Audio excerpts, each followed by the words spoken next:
I'm re-recording this intro because last time it began with a bit from me saying how by doing Let's Plays I might become a bit like Jesus. It was all a very clever and sarcastic comment on the modern belief that we're all just a few YouTube uploads away from fame, following and influence. But I had second thoughts because I know from bitter experience that when you meet someone for the first time and your opening gambit is your own similarities with Christ, joking or otherwise, you know it is possible to get off on the wrong foot. At least John Lennon waited until the height of the Beatles' fame to start doing that. So if this channel goes global, maybe the Jesus thing will be, up for discussion again. But until then, I'm just happy to bide my time and see what happens. Could there be a YouTube apostle, a spokesman for a generation? If Bob Dylan were in his youth now, would he have been tempted to make gaming content on YouTube, pronouncing his profound thoughts on society's ills during the load screens of Call of Duty? And I think if Jesus were alive today, he would be here, wouldn't he, on YouTube, a true messiah for the digital age, nailed to the cross of audience expectation and crucified in the comments section. So really, I'm not sure why I'm doing this. I don't know if I want to. I just feel sort of compelled because these days people share everything on the internet, don't they? Making themselves loads happier as a result. Look, I will put effort into this. I don't want you to think that this is just a depressed person doing something against their will. No one wants to watch that. I'm just letting you know that though I'm doing this, it's not something that I'm that proud of. So, hey guys, dolls, dudes and dudettes, welcome to a Let's Play of Baldur's Gate with me, the gamer they refer to as Salix. Hey buddies, don't forget to click the subscribe button.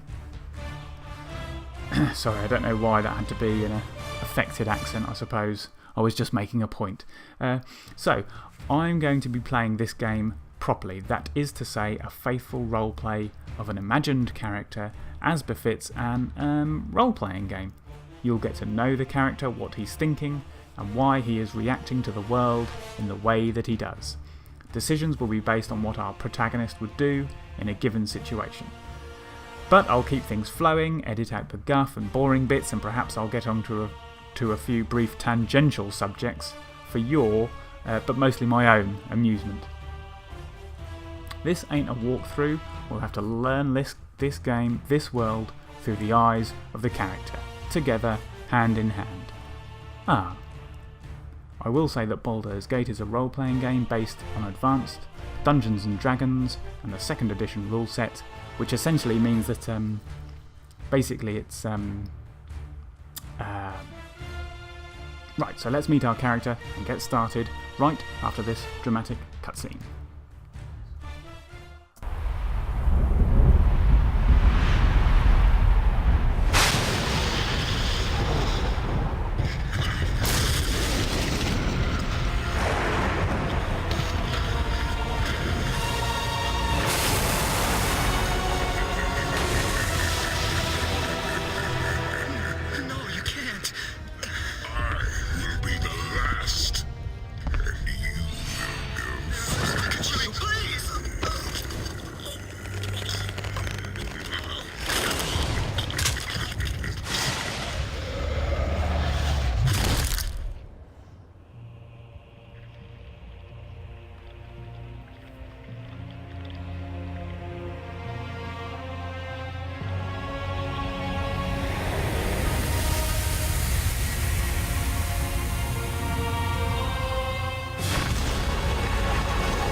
Right, and in keeping with the aforementioned about saving time, I'm going to import my character.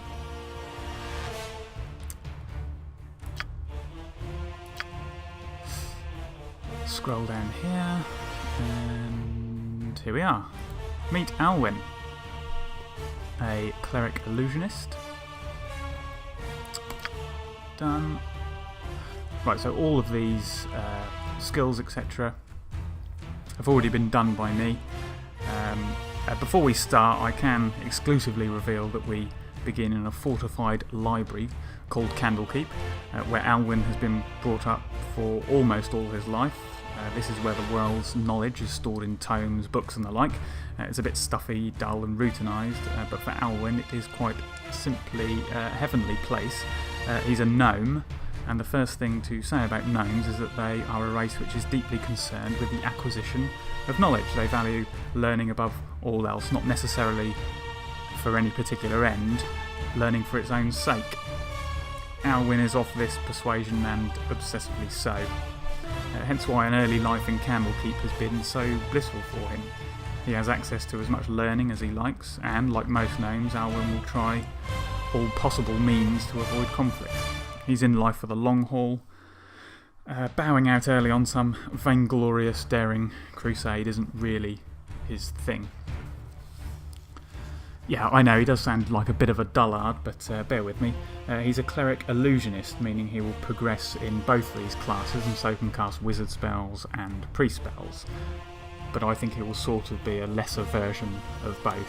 I would like him to be a priest of Ogma, which in the Forgotten Realms setting is the god or lord of knowledge, for reasons that possibly are and will be apparent. Ogma, by the way, is the name of an actual deity from Irish and Scottish mythology. Anyway, I've picked this wizard. I've picked his wizard and priest spells to largely align with his character. Known mage spells is just here in the middle. Identify is a spell which allows you to know what things are. He's an illusionist, so I've gone for Reflected Image, which is a spell from the illusionist school of magic. Are you keeping up? For priest spells, I'm not really going to go into this. As I said, I want us just to get to grips with the game as we play. I think that'll be far more fun than perhaps going through everything ad nauseum right now. But I've pre-learned some spells, pre-spells, and again they are aligned with his personality, trust me. So alignment we will come back to. Let's just go up to here. Yeah, so his stats here you can see in the upper part of this screen. I should tell you here that I rolled a 95 after about 20 seconds for this character. So there's something like 9 unspent points here, which I'm sure will make some hardcore power gamers scream, why? But the why is simple. I had a character in mind. And if you don't know about rolls and stat points, don't worry, it's really not that important. But just to go through briefly, strength is 10, which is just average. Dexterity, Alwyn is highly dexterous, not just innately, but as mentioned, he will go out of his way to avoid conflict, and this high dexterity score will mean he's hard to hit in combat. Any combat training he has done at Candlekeep has been focused on not getting hit, so the score reflects that. He's got a good constitution score, pretty hardy, he's energetic, and it takes a lot to tire him. Now, perhaps his most defining trait there is his intelligence, sitting at 19, and I think a score like that is a point more than a human can attain. Now, I know what you're thinking. How's this chump going to faithfully roleplay a character with intelligence in advance of conceivable human capacity? To which I say, yeah, whatever, shut up, mate. But no, I like to think of his intelligence more in terms of his ability to learn and retain knowledge, a skill honed in the most well-stocked library in the lands. What will test is what he's practically able to do with his planet-sized brain. Wisdom is also high, simply a function of his learnedness, derived from his continuous study. I suppose in the real world he would be something of a theologian, studying religion and the gods. In this game you start age 20, and if anyone at 20 is going to have high wisdom, my thinking is that it would have been ingrained within the walls of Candlekeep. And what about charisma? Well, exactly, there is none. Well, not none, but he doesn't have the charm.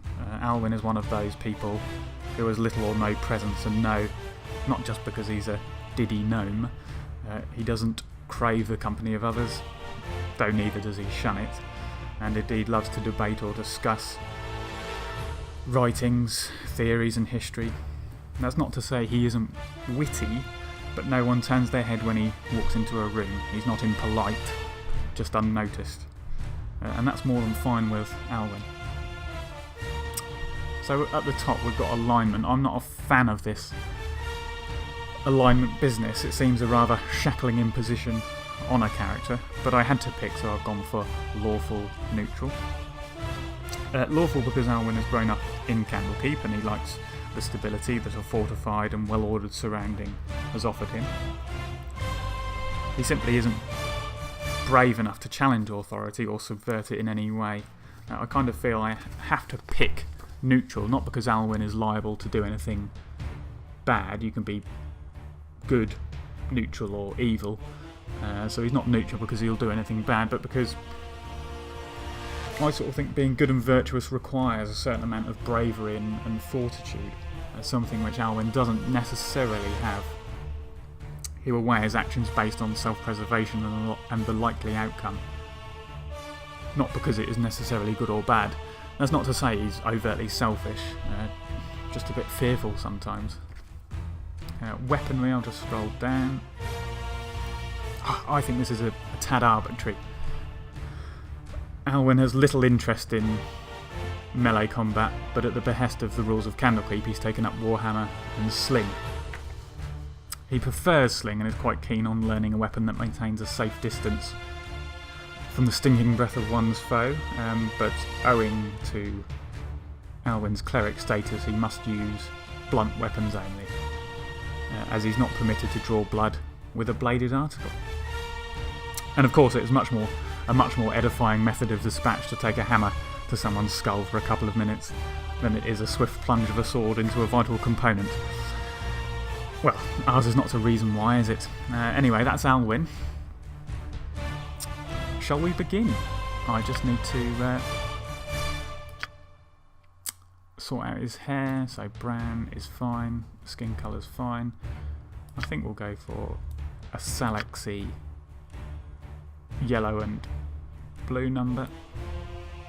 That's good.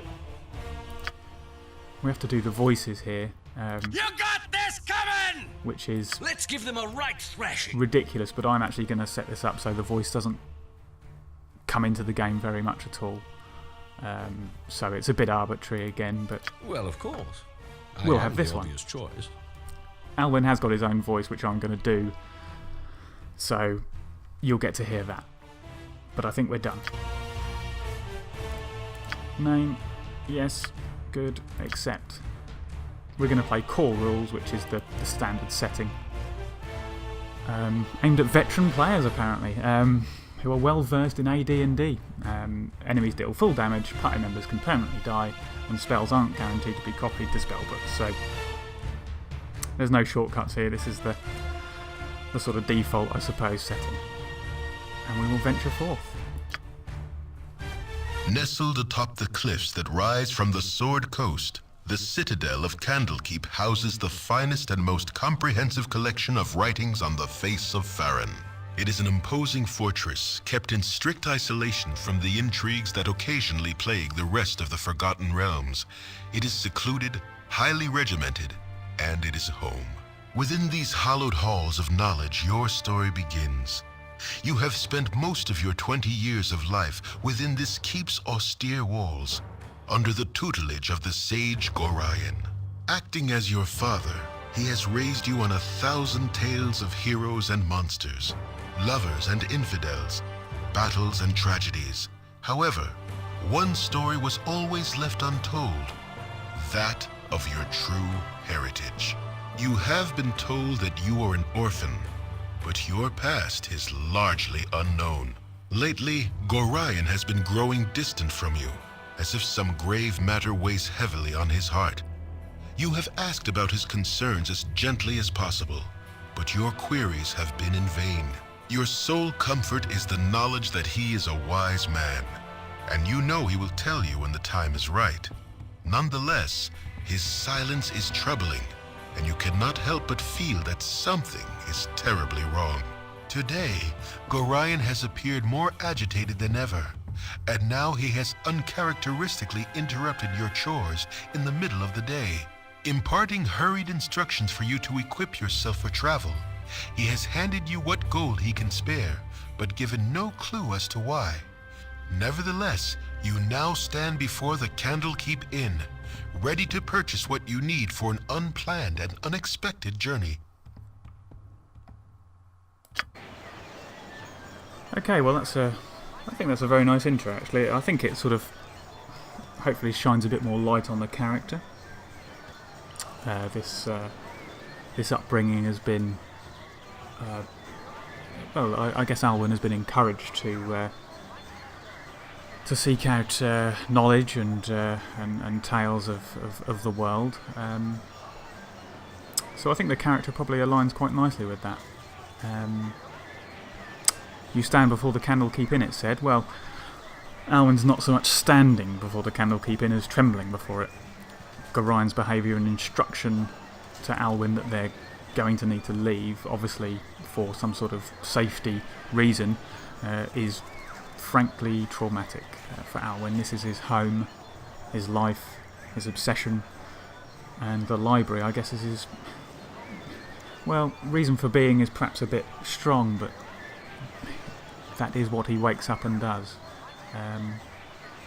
So what he's now about to do is about to be carried out in a fug of panic, fear and disbelief. So here he is with his big stick, looking entirely unsuited to life in the outside world. So here he is before the Candlekeep Inn. So we're going to go in. We need to, as the cutscene said, we need to get the provisions that we need for the journey ahead.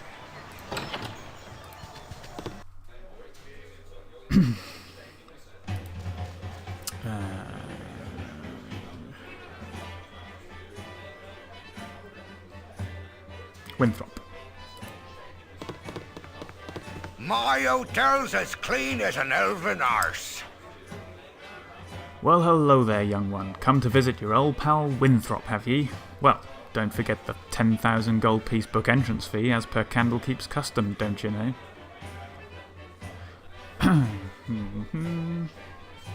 Stuff you're in, I don't think Alwyn will say that. Yeah, right.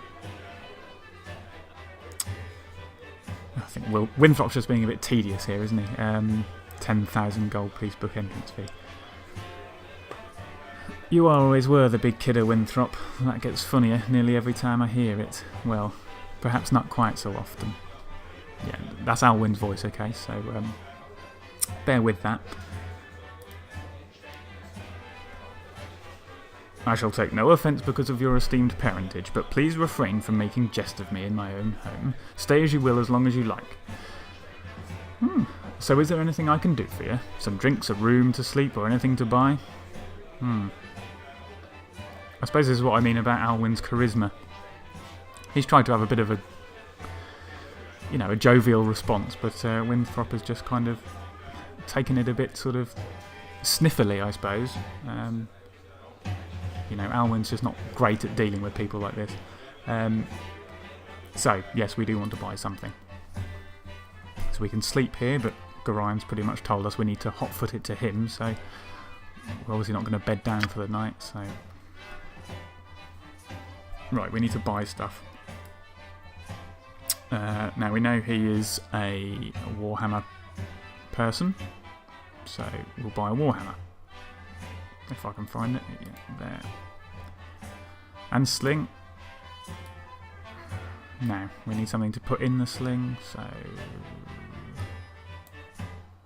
bullets. We get 10 lots of 20. We've got 100 gold, that's not bad, is it? That's only 14 gold, a Warhammer and sling and bullets. Now we can wear armour as a priest, and I think Alwyn would definitely wear armour because that would make him harder to kill, right? So we'll buy that. and he can use a shield, but only a small shield.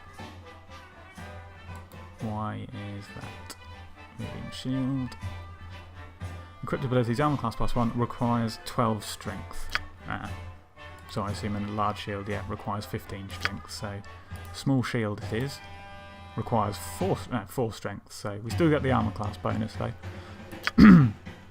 I do know what armor class means, but basically it means if you've got a shield, you're harder to hit. So again, we can come on to some of this stuff. We'll need a helmet, which doesn't improve your armor class, but does protect against critical hits.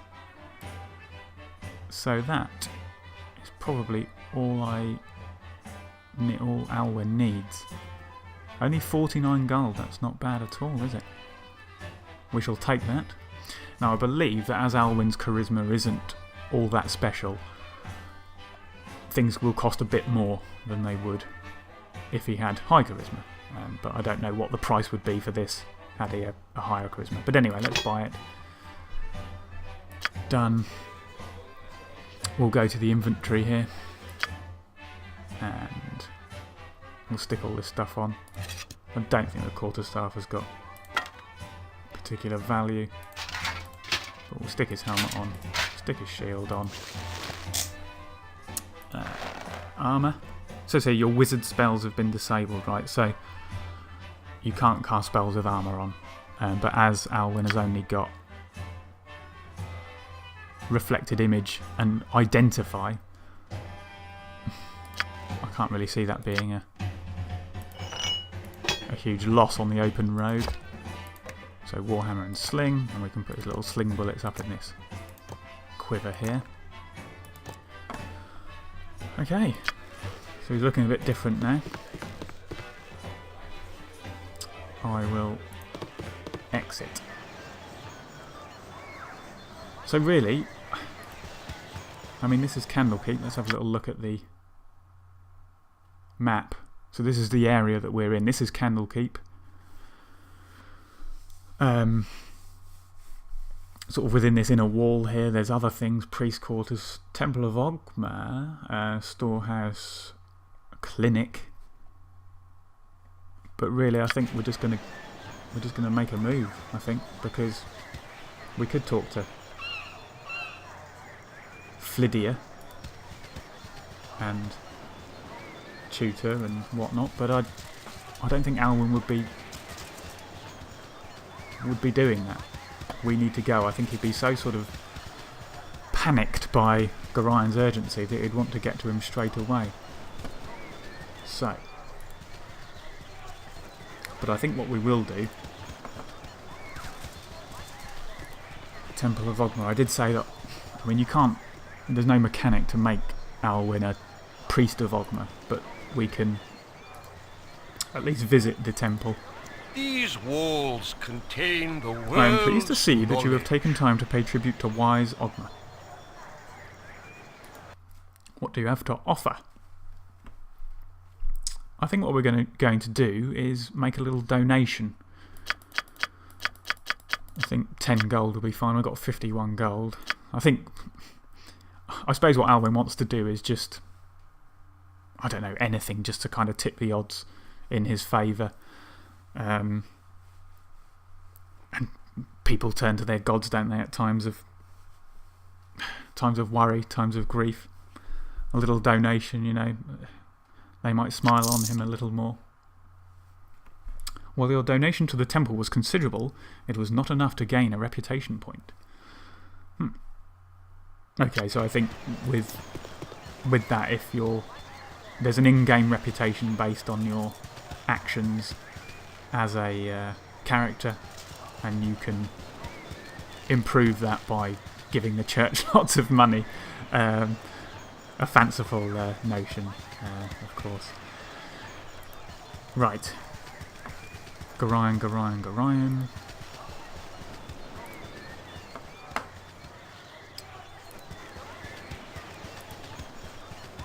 Gorian, is he waiting to go by the gate? No. Okay, back.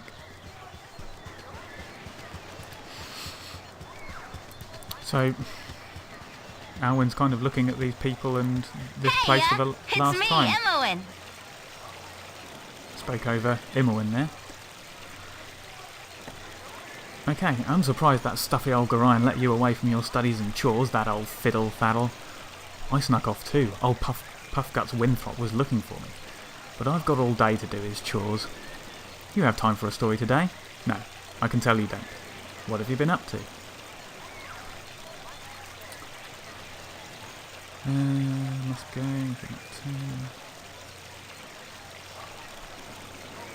I'm afraid I cannot chat today, little one. My foster father wishes me to prepare for a journey, but will not say to where. Little one? I'm not much younger than you. Though you sure got tall fast. Relatively, anyway. A journey, eh? I never get to travel. Wish I could go with you. Yep, I really wish I could. Yes, sir. Really do.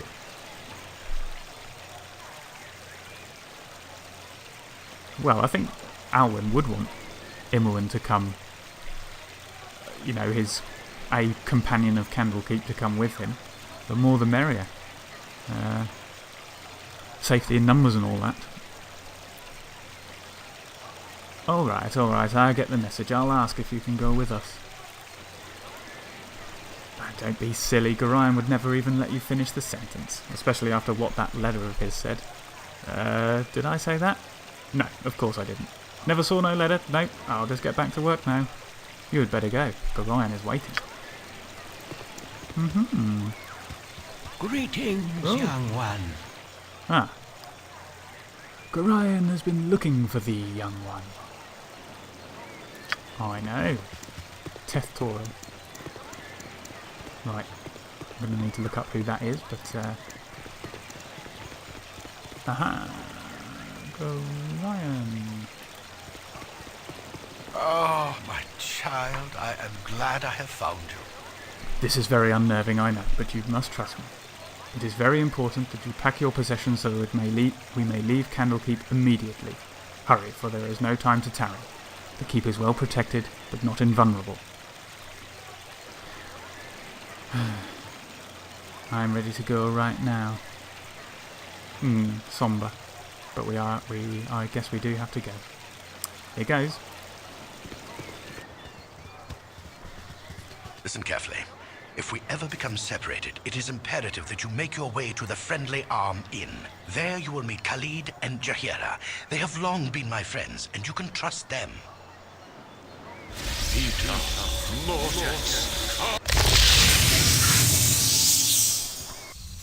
Let's hurry, child. The night can only get worse, so we must find shelter soon. Don't worry. I will explain everything as soon as there is time. Wait, there is something wrong. We are in an ambush. Prepare yourself. You're perceptive for an old man. You know why I'm here. Hand over your ward and no one will be hurt. If you resist, it shall be a waste of your life. You're a fool if you believe I would trust your benevolence. Step aside and you and your lackeys will be unhurt. I'm sorry that you feel that way, old man. My spleen!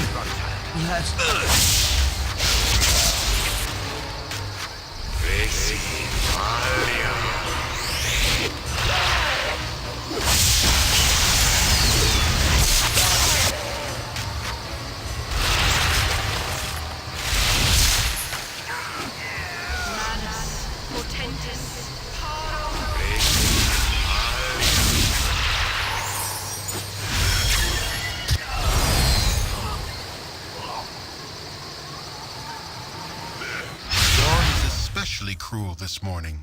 You awake with the realization that you have not been living some horrible dream. Ambushed, you saw Gorion cut down before your eyes, and even his powerful magic could not stop the onslaught. It was his wish that you flee, but that does not remove the feeling of helplessness that now overwhelms you. Hand over your ward, the armored fiend had said.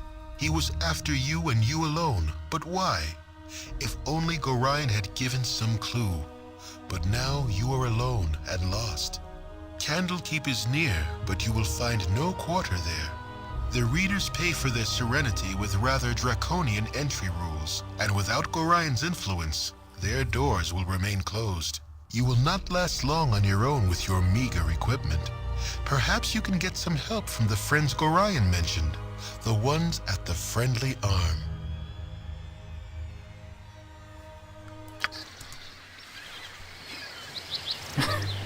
Well, you know what I said earlier about don't worry about that ridiculous voice, it won't interfere with things. Well, that sort of dramatic moment was rather sort of...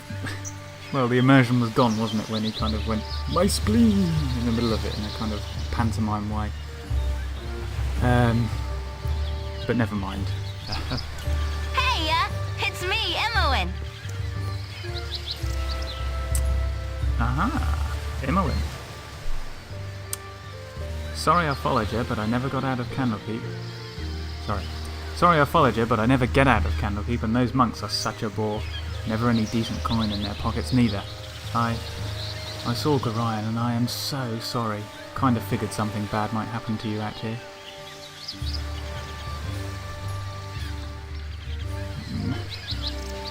Certainly not going to fob Imowen off at this stage. How could you have known? Gorian did not even tell me.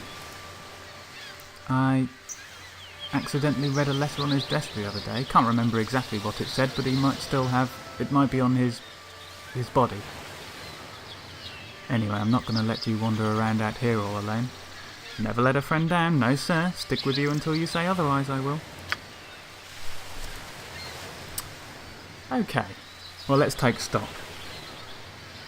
What happened there with Gorian? Well, it probably just about puts the tin lid on it for Alwyn. Yes, he knew we were in danger, but to see his father struck down by this nightmarish character has just about ended all hope for him.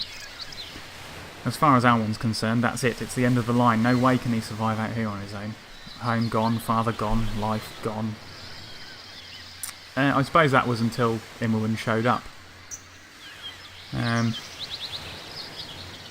going to say here that this little intervention from Imowen has probably saved Alwyn's life. I mean, had it not been for Imowen, a sort of paralysis would have led Alwyn to just crawling into a bush and letting the local wildlife nibble him to death. And yet, at his lowest point, comes a possible, and I stress possible, salvation. Welcome, Imowen. As you can see, she is a thief, level 1. Alwyn, by the way, we'll just have a quick look at him. Yeah, is also level 1, so we haven't got any experience. Imowen has got decent dexterity, decent constitution, good intelligence actually, and decent charisma. So she's a pretty decent party member. But I think that's probably enough for one episode, so I'm going to leave it here. We'll see if Imowen can get Alwyn back on his feet and moving to the Friendly Arm, and as the journal says here, we want to try to find his associates Khalid and Jaheira, and you know, hopefully that will be a sort of a salvation for him and Imowen, I suppose. And we'll have to see how those hours in the cosy library have prepared him for the real world. Anyway, until next time, thank you very much.